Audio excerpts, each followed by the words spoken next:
Como les había anunciado, estamos con el ingeniero Alfonso López Chávez, ingeniero economista de la UNI, egresado, que tiene una gran labor, intensa labor en el campo de la política en ciencia y tecnología. Ha participado en innumerables congresos al respecto y hoy es miembro del directorio del Banco Central de Reserva, que es una institución, como ustedes saben, que trata de controlar la moneda peruana con sus altos y bajos. Hoy él nos va a conversar sobre sus ideas en lo que respecta a la ciencia, la tecnología y la sociedad, que es justamente el nombre de este ciclo de conferencias. Con ustedes, el ingeniero Alfonso. Gracias, maestro. Gracias. Bueno, muchas gracias. Bien, los economistas entramos a la tecnología de otra manera como ingresan ustedes, a como ingresa el mecatrónico, el ingeniero eléctrico, el ingeniero de cualquier otra disciplina en la UNI. El economista tiene otra visión y entra a la tecnología cuando estudia los modelos de crecimiento. ¿De acuerdo? Es la forma en que nosotros captamos y vemos el problema. De manera que yo voy a primero situar rápidamente cómo las teorías más importantes tratan con el tema tecnológico y después voy a contarles una experiencia práctica como con consecuencia de esa visión de la tecnología, una experiencia práctica. Yo acabo de conversar con el profesor que está al frente, mostrándome unos robots, unas aplicaciones, y le conté lo que hicimos con alumnos que han terminado sexto de primaria. Y ahí el futuro se convierte en alucinante para todo creador. En 1954, un premio Nobel de Economía, Robert Solow, construyó un modelo para intentar estudiar el crecimiento, por qué crecen las economías. Y entonces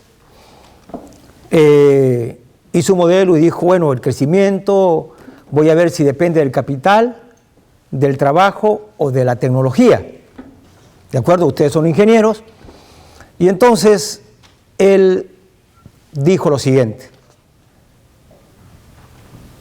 que al realizar una investigación en Estados Unidos, el crecimiento no dependía tanto del capital, miren lo que digo, ni del trabajo.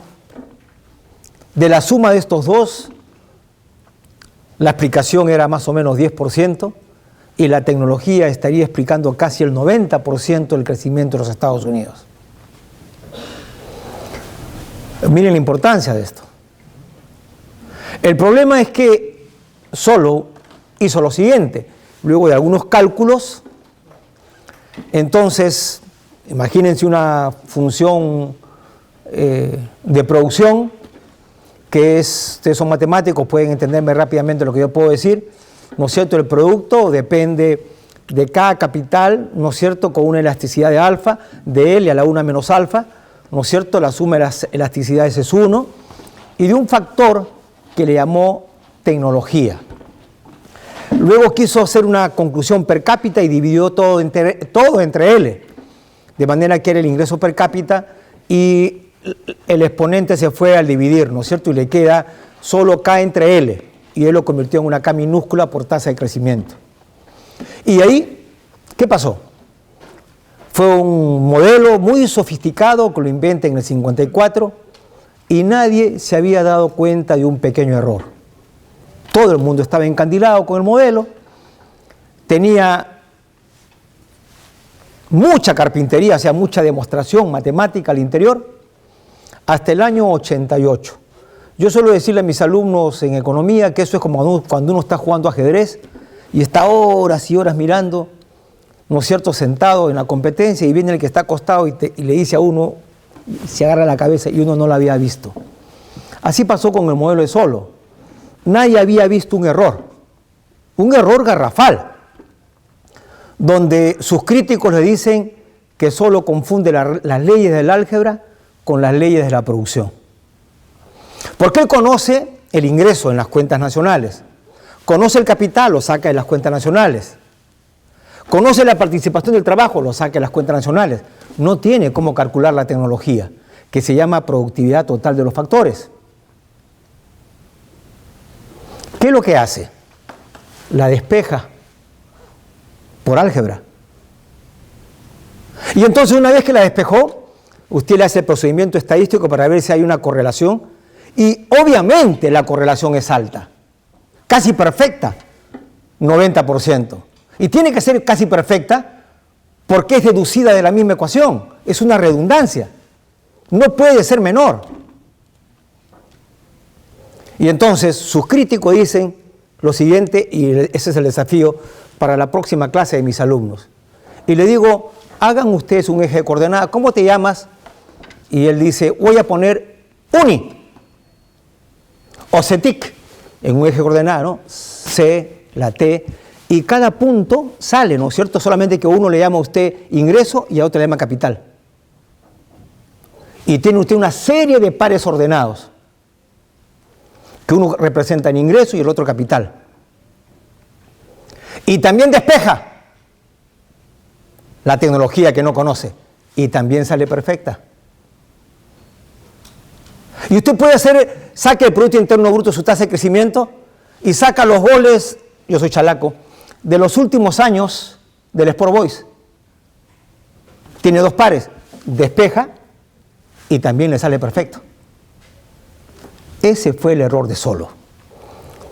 Sus críticos que compartían su ideología, esta es una crítica, digamos, de los opositores, pero dentro de su mismo campo habría otra crítica y le dicen, mire, usted ha querido demostrar una función de crecimiento, pero el dato más importante, el que explica el 90%, es un dato exógeno. Exógeno. Y si es exógeno, queriendo explicar usted un crecimiento, terminó por no explicar nada, porque si es exógeno, es un maná del cielo. Y el modelo quedó destruido. Vinieron otros seguidores con Romer, ¿no es cierto? Lucas, premios Nobel también, que yo se lo voy a sintetizar solamente de esta manera, en que ya no habla de capital y trabajo, sino de la ciencia, de la tecnología, ¿no es cierto?, que no es competitiva entre sí. Dice, una idea la puede usar todo el mundo.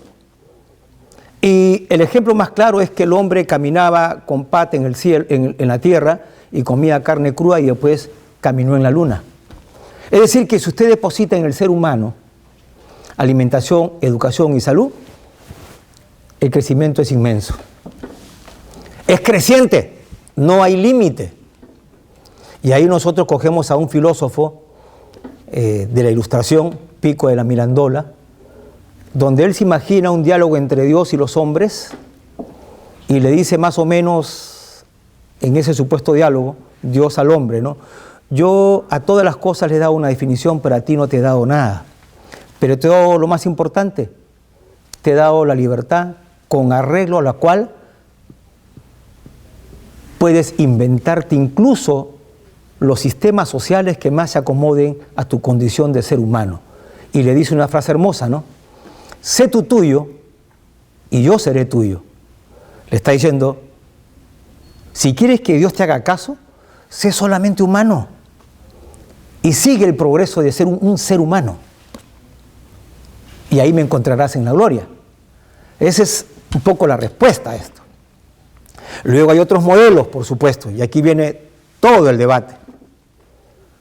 Si nosotros queremos hacer avanzar el economista y si queremos avanzar la ciencia y la tecnología, ¿será un caso aislado de 1, 2, 3 alumnos? Como me acaban de informar, recién estamos empezando con la impresora 3D, de imprimir prótesis. Y en el año pasado, el presidente Obama encontró que en una pequeña laboratorio en Ohio habían unos jóvenes que estaban haciendo maravillas. Y él dijo, estoy instruyendo para que esa experiencia se traslade a regiones y metiendo plata para que se traslade a otras regiones de los Estados Unidos de América, que han sido aplastadas por la globalización. Hay que invertir allí para conquistar la globalización y revertir el curso. Y en Chile lo tienen desde el 2008. Se copiaron, compraron la impresora y se dieron cuenta que no era negocio y han empezado a crear su propia impresora en 3D. Y eso es una frontera inusitada y está empezando. Eso es para ver el rol importante. Entonces, cuando estos críticos, como Romer, de la teoría del crecimiento, están apuntando a eso, solo que cometen un error, según sus críticos, a esta otra teoría del crecimiento. Que para que eso tenga éxito, no puede haber, cuestiona supuestamente la oferta y la demanda libre y la libre competencia, para decirlo de esta manera, porque se requieren ganancias monopólicas. ¿Y por qué se requieren ganancias monopólicas? Porque si usted inventa algo y está trabajando en una empresa y esa empresa inventa algo, cualquiera se la puede copiar, pues. Y entonces, ¿para qué él invirtió 5 millones y se demoró 2 años en inventar algo para que después sea todo normal? Si él es un empresario. Y entonces te dan derecho de patentes por 20 años. Y nadie, solo tú puedes hacer eso, pero por 20 años. Y después ya es patrimonio de todo el mundo. Pero al inicio tendría que ser así. Hay otras formas que compensan esto. Que sea usted, por ejemplo, de espíritu solidario, que Linux es para todos, pero hay otro rol, ¿no? El rol del Estado. El rol del Estado, en la cual déjeme decirle solo para tocar algunos temas, y no estoy hablando de la inversión privada, el Estado invierte en el Perú 0.15 como porcentaje, 0.15 de su presupuesto. Y le voy a decir algunos países que invierten más que nosotros, por ejemplo Colombia y Bolivia. Bolivia 0.16, Colombia 0.16 también. Voy a mencionarles y después tendríamos otro dato que he traído para ustedes, ¿no es cierto? El Banco Mundial evalúa los ingresos anuales por el uso de derechos de propiedad intelectual, es decir, cuántos dólares recibe un país desde el exterior por sus patentes y marcas. Perú 5,3, Panamá 12,1, El Salvador 11,8, Chile 75,4, México 95,60. Y frente a esta otra pregunta, ¿y qué sucede con los otros BRICS? China recibe 1.044 millones por año, India 302 millones, Rusia 664 y Sudáfrica 67 millones. Esos son más o menos los datos. Otras variables para medir son las exportaciones de productos de alta tecnología como aviones, ordenadores, remedios, instrumentos científicos y maquinaria eléctrica. Las cifras están expresadas en millones de dólares de las exportaciones. País y exportación de millones de dólares. Entonces, México 40.000. Perú 305. Encima de Perú, Colombia con 400, Chile con 509, Argentina con 2.110 y tiene satélite propio. Y estas cifras podría yo continuar haciéndolas. 210 que miles, millones. Millones. Y podemos seguir haciendo estas cifras. Entonces, cuando llegamos a eso, uno comprende y uno dice, ¿qué hacemos? Que un joven como ustedes invente un proyecto, su solución es individual, logró venderla con esfuerzo a una empresa o logró viajar y ahí está. Casi sin apoyo del Estado. Cuando yo tenía una beca en México, yo la saqué del Estado mexicano. Y la universidad no me cobraba un sol por maestría y doctorado. Un peso. Cuando fui a recoger mis grados, yo pregunté, ¿y cuánto me cuesta? Nada, señor. Su voluntad de donación. Y luego yo fui jefe de posgrado y cobraba $200 mensuales acá en la UNI. Entonces esos elementos me parecen a mí sumamente pertinentes y sumamente importantes. Entonces la pregunta que se hace el economista, ¿hay alguna ruta para que esto pueda saltar? Esa es la pregunta del economista. ¿Cuál es el modelo económico que sistematice y generalice el proceso? Porque no puede ser el éxito de alguien genial. Los procesos se ocupan de tendencias generales. Entonces, cuando viene ese pensamiento, uno dice, se junta todo, ¿no? Se junta el porcentaje con la gerencia. Y uno dice, carambas, 0.15. ¿Y no le puedo poner 1.15 al Perú? Sí, pues claro. Pero ahora, ¿qué haces con esa plata, no? ¿Qué se hace con la plata que está en las regiones? Que no saben qué hacer con ellas. Que tendría que estar en las universidades. Pero sin ir muy lejos, aquí en la UNI, ¿qué hacemos con eso? ¿Acaso hay una reunión interdisciplinaria en la UNI? ¿Acaso nos juntamos algunos profesores para tomar distintas perspectivas? Ustedes son científicos y usted sabe que el científico comprueba en una escala pequeña lo que se puede generalizar. Tú pruebas, empiezas probando un medicamento en un animal, lo corriges y luego vas generalizando y vas probando, ¿no es cierto? Ese es como camina la ciencia. ¿Qué cosa puede hacerse para generalizar el proceso? Que los economistas ligamos la tecnología y la innovación directamente al progreso tecnológico. Para saltar. Incluso hay quienes, por ejemplo, Marx decía, al desarrollarse la tecnología, se va a demostrar que el sistema capitalista tiene un límite. Miren, no que la salva, sino que el sistema capitalista impide que la tecnología se desarrolle. Curiosa teoría, ¿no? Sin embargo, los propios izquierdistas no comprendieron esa tesis. Son otros los que la comprendieron. Para decir, en la ciencia y la tecnología está cierta liberalización. Yo les pongo un ejemplo. Imagínense 3 economistas, si ustedes lo leen en los periódicos. No necesariamente economistas. 3 ciudadanos. Lo importante es el ser humano, no los modelos económicos. Hay que invertir en el ser humano. Excelente, ¿no? Y entonces usted se sacó la tinca y se sacó, pónganle cualquier cifra, 14.000 soles, 15.000 dólares, 14.000 millones, 14 millones, la cifra que quiera. Repártela, ¿no? Lo importante es el ser humano, ya no tienes zapato en el suelo, ya tienes 3 comidas, pero después se acabó la plata. Entonces viene el segundo ciudadano economista y dice, hay que ahorrar, porque hoy nos hemos sacado la tinca. ¿Qué es la tinca? Te sacaste la suerte, o los precios que exportas momentáneamente están altos y van a volver a caer. Esa es tu tinca, ¿no? Entonces, otro dice, no, guarda la plata porque no me va a sacar la tinca siempre y los precios no van a estar siempre altos. Entonces ahorras. Todo el mundo aplauso en las tribunas.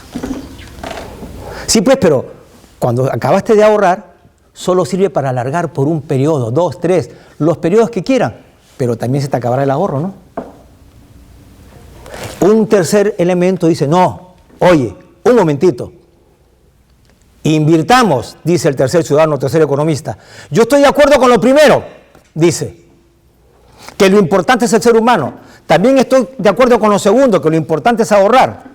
Invirtamos, al invertir, crece el producto, atiendes al ser humano y también aumenta el ahorro. Son como 3 perspectivas, ¿no es cierto? Entonces, pero ¿cómo entra la tecnología para tratar de responder el problema que estamos situándonos? ¿Cómo hacemos que se expanda? Me rompí la cabeza varias veces, ¿no? Y yo le voy a contar mi inspiración. Me encontraba yo en México hace más de 30 años. Llegué a México cuando tenía 31. Y primero había viajado solo para ordenar, postular, y no veía a mi hijo 2 meses.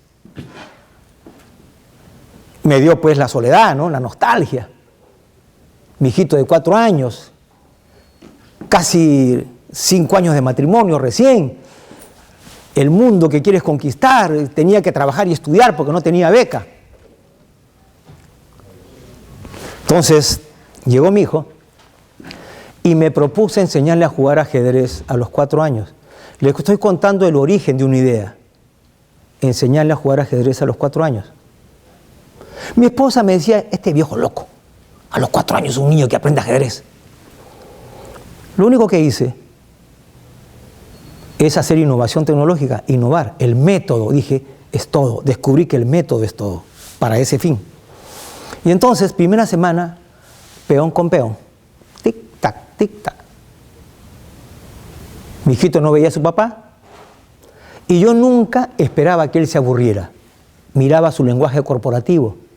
Cuando yo notaba que podía estar medio distraído, cansado, yo me levantaba.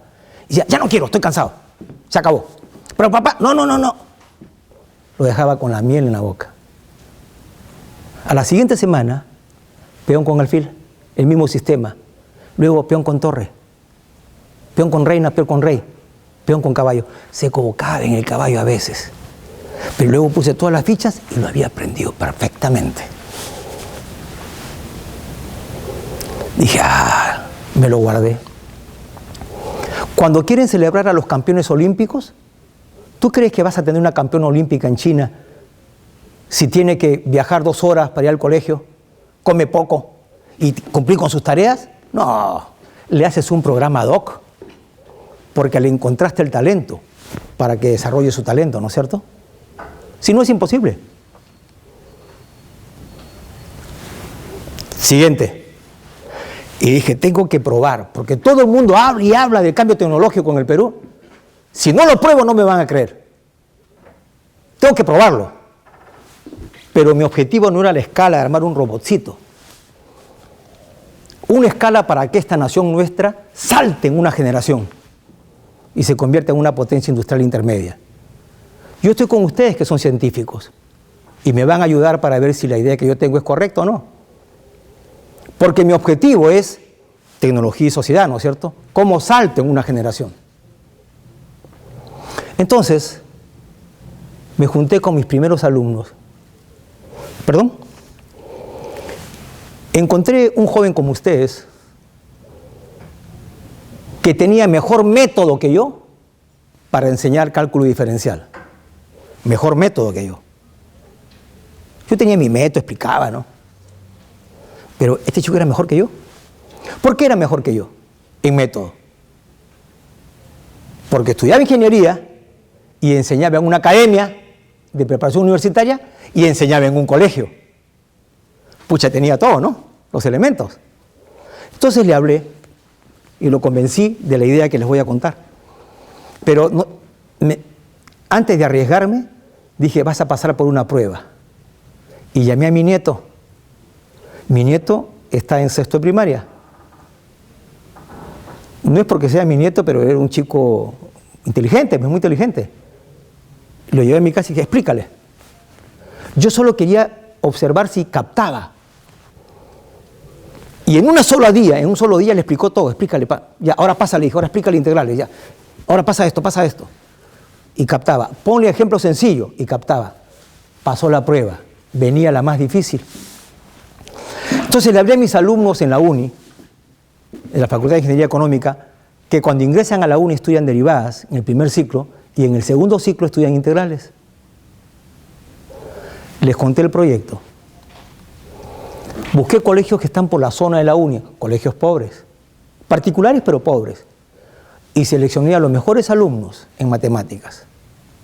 Y me los llevé acá a la biblioteca, que tiene su PCR inteligente y todo. Coordiné con el profesor y le dije, yo en economía tengo que demostrar, darles todos los elementos para demostrarle que la tangente es la pendiente de la derivada, ¿no es cierto? Y es, en economía, la propensión marginal al consumo. Pero necesito que me hagas todo, ¿no? Para yo explicarle la derivada. Y empezó. ¿Saben qué fue la maravilla? Que aprendieron. Está todo filmado. Y los expuse en el Centro de Altos Estudios Militares, en el CAE. Y estaban los coroneles sentados allí y le preguntaban. Dije, a ver, pregúntale. Le di los exámenes, hágale la derivada. Y esta tal, y se paraba el niño, tac, tac, tac.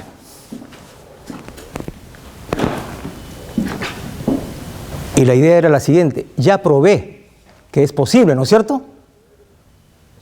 Cuando expuse en el encuentro de economistas, se me acercó un señor, supongo que no era estudiante por las características. Yo soy peruano y no tengo problema en contarles la idea a ustedes, porque tengo 63 años y no quiero ser egoísta por mi país. Alguien tomará la bandera, ¿no?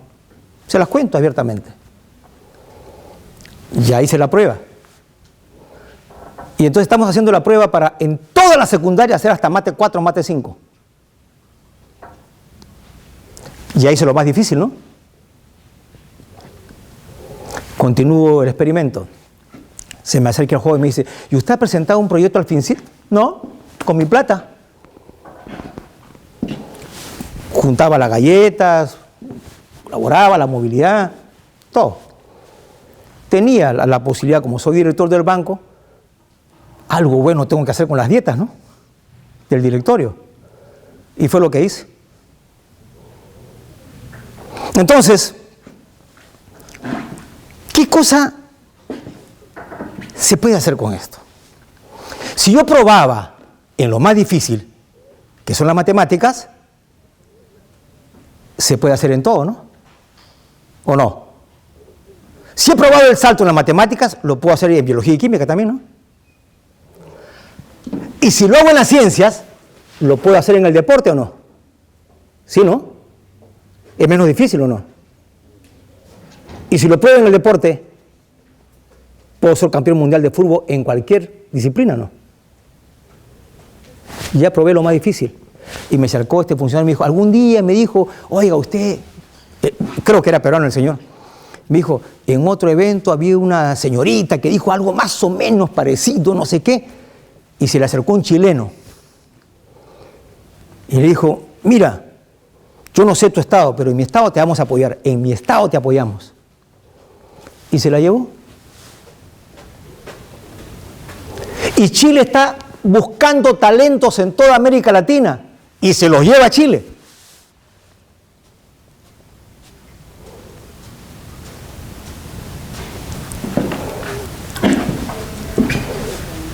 Yo hablaba del curso natural de las cosas. Esos escuelos emblemáticos, esas escuelas secundarias emblemáticas, es una distorsión. El modelo que yo planteo es otro, en base a la experiencia que he hecho, ¿no es cierto? ¿Por qué digo que es una distorsión? Porque no sigue el talento natural de las personas. Si tú tienes un niño que tiene talento natural como Mozart para el piano, tú le vas a decir, solo estudia piano 2 horas a la semana, estudia tu clase. Lo matas, ¿no? Lo mataste. Revisa la historia de Messi, revisa la historia de Maradona para hablar del deporte. De cualquiera, vives todo el día con tu talento. Entonces, yo pongo el ejemplo. Levanten la mano los que saben jugar fútbol. Y acá. Bueno, me van a entender lo que digo, ¿no es cierto? Me van a entender lo que digo. Ya hicimos la experiencia de lo más difícil. Mire, yo tengo 63 años. Miren esa puerta, a mí me ponen una pelota acá. De 100 tiros, no muy fuerte por supuesto, ¿no? Bien. ¿De acuerdo o no? Y que se jugar pelota. Estoy acá con la pelota, de 100 tiros despacio, pasan los 100. Pues. Se va haciendo más difícil conforme sea más fuerte, ¿no?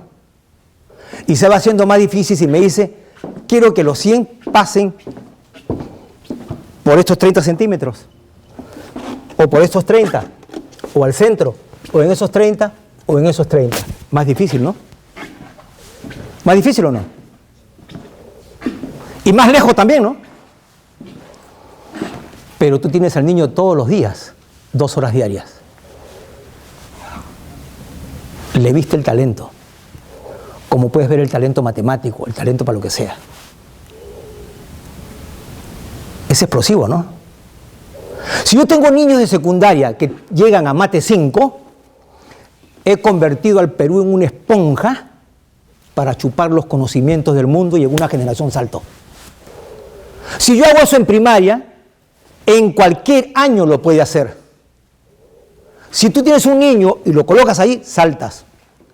Tú ahora puedes saltar. Porque ese niño se conecta con el magíster de Estados Unidos, de Yale o de Harvard, o con el PhD allá, y está en otro nivel inmediatamente. Y nosotros tenemos en el ADN biología y química. Nuestro ADN ancestral, cultural, que Sagasti dice hay que recuperar el conocimiento tecnológico ancestral, que hay mucho ahí. Eso está allí. Entonces, imagínate que tienes una escuela en la que seleccionaste a los talentos en matemáticas, solo de Lima. Seleccionaste profesores y tú sabes que ya probamos que si captaron los niños de acá, oye, de un colegio medio más, ¿no? Claro, cumples con mi plan, porque estás cargando más a su talento, porque tiene talento para la matemática. Y luego encontrarás, pero este tiene talento para biología y química, cargas a su talento. Y también encontrarás alumnos que tendrán talento para la cultura, el arte y el deporte. Pero a ti te interesa el deporte. ¿Y por qué te interesa el deporte? Porque necesitamos probar que el Perú necesita una alegría colectiva inmensa que te devuelva la autoestima. Ese es su rol. Una autoestima para ser una potencia industrial. De manera que me desespera. Yo aplaudo todos estos esfuerzos. Me emocionan. Pero soy economista.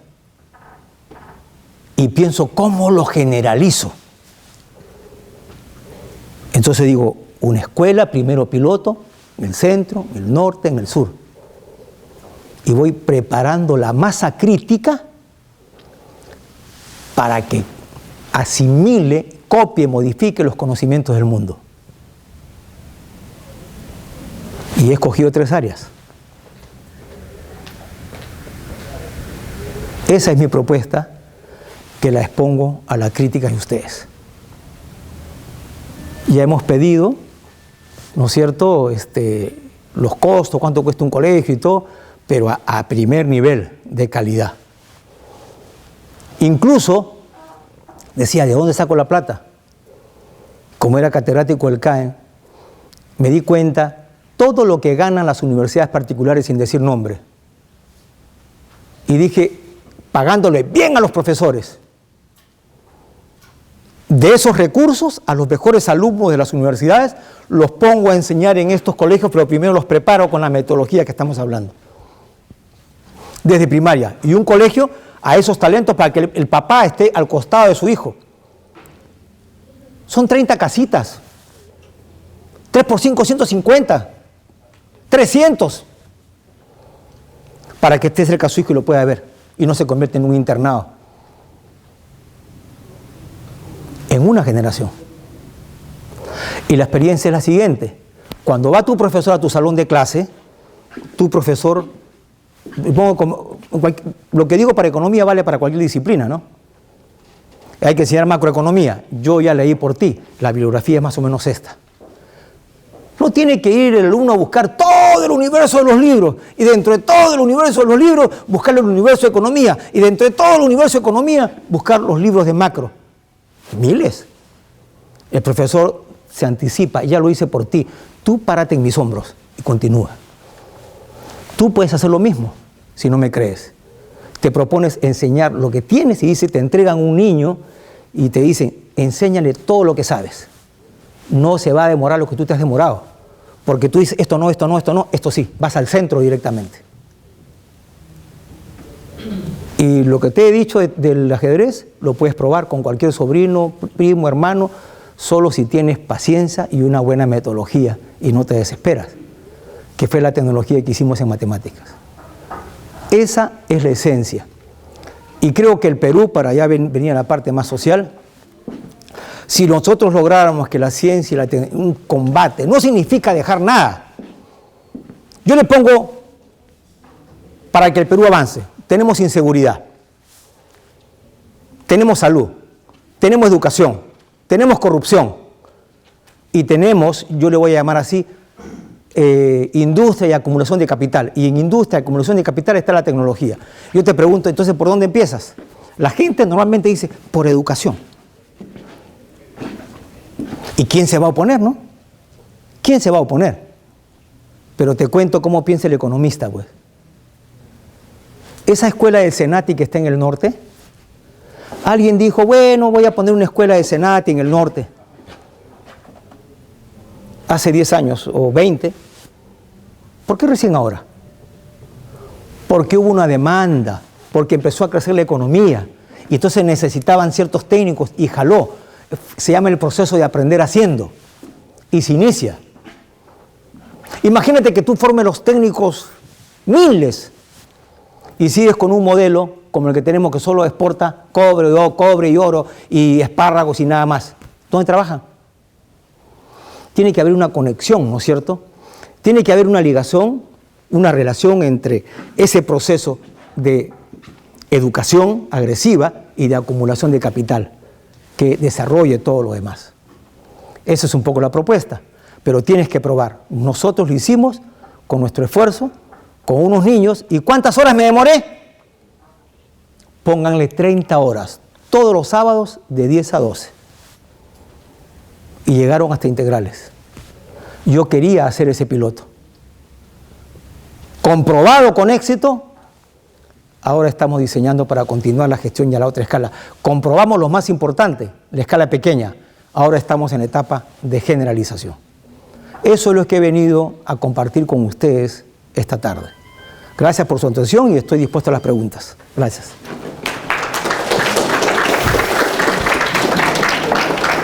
Dani, mucho gusto. A ver, la pregunta es, ¿usted cree que el sistema que le he expuesto permitiría que, de manera general, una nación como la peruana pudiese saltar o cree que no? La verdad yo pienso que sí, o sea, no voy a decir el nombre de mi colegio, pero en mi colegio se hacía algo similar. En mi colegio, por ejemplo, me enseñaron a derivar e integrar. Ajá. En mi colegio y, por ejemplo, cuando estaba en secundaria me dividían... ¿En secundaria? Ajá, en secundaria. Conforme a la universidad que yo me quería preparar. O sea, me preparaban desde el colegio para la universidad que yo quería postular.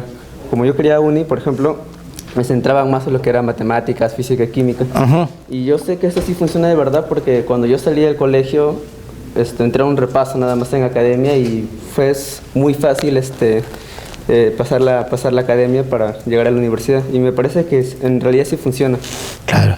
Ahora, pero tú no crees que en el caso tuyo fue probado en secundaria, me dices. Claro, fue probado en secundaria. Esto es acabando sexto es primaria. Prácticamente los alumnos tenían 2 años en primera y media. Y se pudo. O sea, todo el tiempo que se pudo ganar, esa fue la idea. ¿No es cierto? Y si se puede allí, o sea, él era un alumno talentoso, escogió una ruta y siguió su curso natural. ¿Por qué alguien que tiene otra habilidad en otro campo lo vas a sacar de su curso natural? Ese es el error. No puedes sacar al talento de su curso natural, de su propio talento. Eso no quiere decir que no tengas una formación integral. Solo que los pesos tienen que ser cargados de manera mayor, en gran parte al talento natural, y se continúa lo otro. No puede ser que haya una información equiparada. Si a él no le hubieran dado la información que le dieron, él hubiera estado como otro alumno y seguramente de repente hubiera tenido que postular 5 veces a la uni, ¿no? Esa fue la idea, ¿sí o no? Entonces, la idea es, si tú tienes el talento natural en un área, refuerzas el talento natural. Ese es el tema. Gracias. Nombre. Mi nombre es Arnold Rivera, de la Escuela de Física. Estaba escuchando lo que usted decía y me parece que sí, de alguna forma es correcto, pero me parece que viéndolo desde, digamos, desde un punto de vista desde arriba, desde macro, no funcionaría, ¿no? ¿Por qué? Porque vemos en el país varios casos en los cuales sí se hace eso, ¿no? O sea, podemos buscar talentos, encontrarlos. Por ejemplo, vemos Trilce, Vallejo, ya estamos cansados de ver cómo ganan medallas en las Olimpiadas Mundiales de Matemáticas. Las ganan, o sea, consiguen los talentos, los preparan, obtienen lo que querían, que es campeonatos mundiales. ¿Y qué más hacemos? Digamos, una universidad puede, particular o la misma uni, obtener talentos, prepararlos y, por ejemplo, el caso, por ejemplo, que a mí yo he podido observar, ¿no? Bueno, a mí, desde mi punto de vista, ¿no? Aquí la uni forma excelentes ingenieros electrónicos, pero cuando van al mercado no encuentran dónde trabajar, porque en lo que les queda por trabajar es en mantenimiento y no en desarrollo, que es en realidad muy bien, que deberían hacer los ingenieros electrónicos, y más aún cuando egresan de la uni físicos. Los físicos, nosotros acá en la facultad sabemos que todos los físicos sabemos nosotros que tenemos que irnos afuera, y todos están afuera, ¿no? Entonces,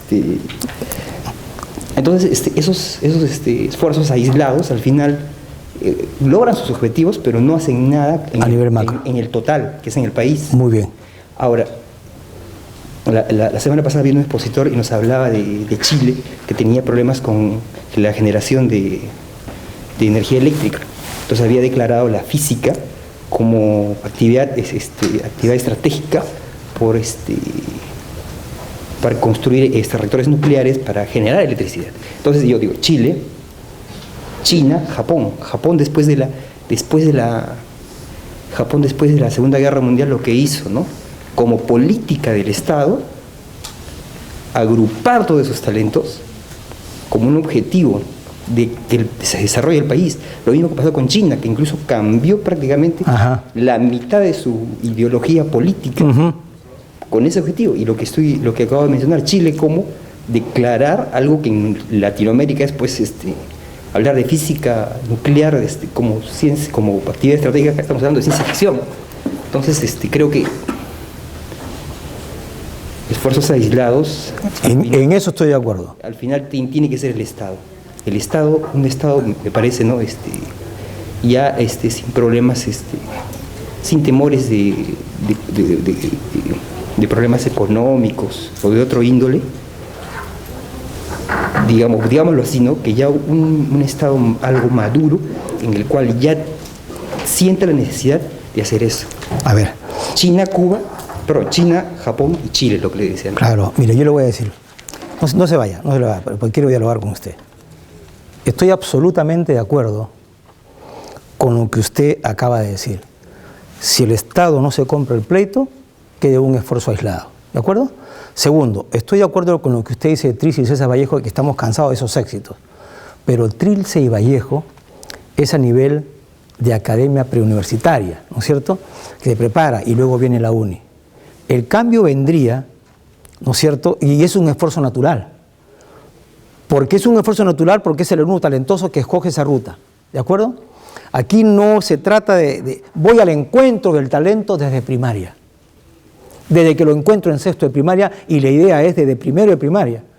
Pero he empezado con la experiencia en sexto de primaria. ¿De acuerdo? Ahora voy a seguir su curso natural. Si nosotros vamos al Estado y le decimos, oiga, ministro, mire, de 0.16, 0.15, él va a sentir que le estamos haciendo un discurso. Y dice, bueno, pues ya está bien, te daré hasta 0.18. Para él es un montón de plata. ¿No es cierto? No lo va a entender.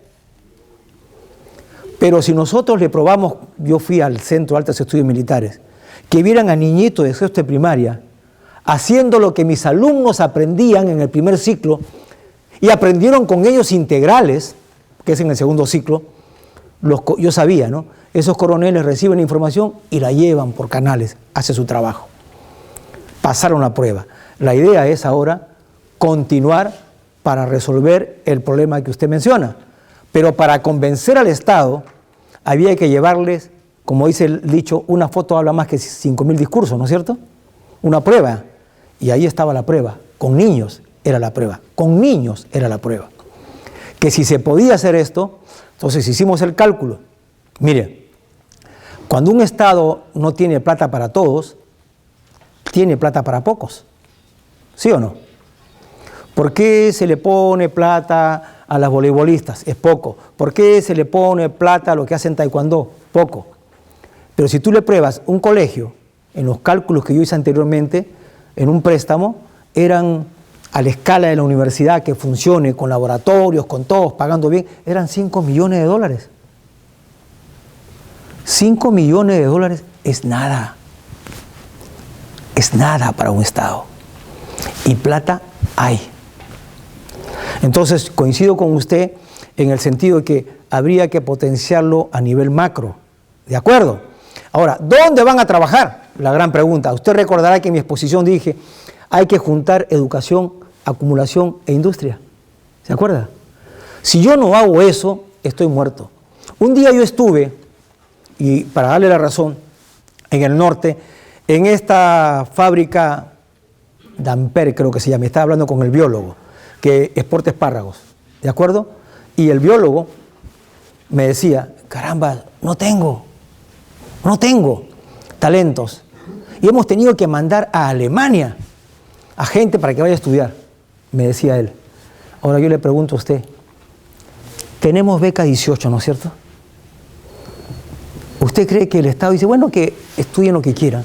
¿Usted no cree que el Estado debió decir, oye, yo tengo una base productiva en este rol y voy a potenciar a alumnos que tengan física, que tengan estas cualidades, sin negar nada, pero voy a poner más el acento en lo que me interesa? O sea, y consultarle a la empresa, a ver cuáles son las áreas, y a eso financiarle toda la carrera. ¿Por qué yo no puedo tener un alumno brillante acá que no tiene plata, que puede entrar por su cuenta, pero que no va a entrar si no tiene plata? Oye, anda a Harvard.